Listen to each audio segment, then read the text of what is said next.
can I just say to the right honourable gentleman, week after week he has stood here on this issue and talked about what he's against. He never says what he's for.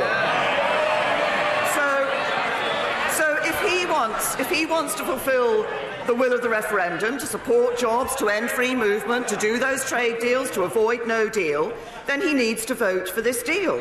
He can talk all he likes about a meaningful vote. All he gives us is a meaningless position. Mr. Speaker, we should have had the vote a week ago. The Prime Minister denied Parliament the opportunity to have that vote, and she's still unclear as to when it will actually take place. Can I just say to the right honourable gentleman, he can get as angry as he likes about this issue, but it doesn't hide the fact that he has no Brexit plan.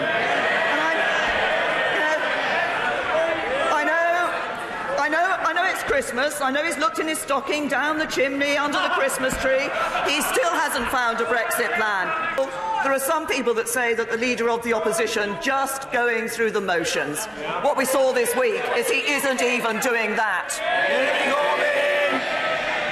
Mr. Speaker, it's the Prime Minister who is supposed to be undertaking the negotiations. It's the Prime Minister that's failed to bring an acceptable deal back. And if she doesn't like doing it, then step aside and let somebody else do it. Speaker, the reality is that the Prime Minister is stalling for time. There is still no majority for her shoddy deal in this House. It isn't stoical, it's cynical. And as the honourable member for East Surrey said, we have displacement activity designed to distract from last week's failed renegotiation. But the right honourable gentleman made a response when I said he had a responsibility on delivering Brexit. Every member of this House has a responsibility to deliver on Brexit. This is because, and 80% of the votes cast for members of this House were for members of this House who stood on a manifesto commitment to honour the referendum and deliver on Brexit. And what people will say to the right honourable gentleman, if he fails to recognise that he has a duty, as has everybody in this House, to deliver on Brexit, that once again he's just bottled it.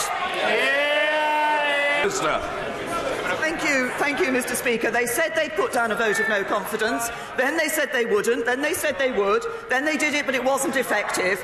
I know it's the Christmas season and the pantomime season, but what do we see from the Labour front bench and the right honourable gentleman? He's going to put a confidence vote. Oh yes he is. Oh no he isn't. I've got some news for him.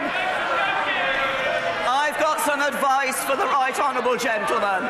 Look behind you.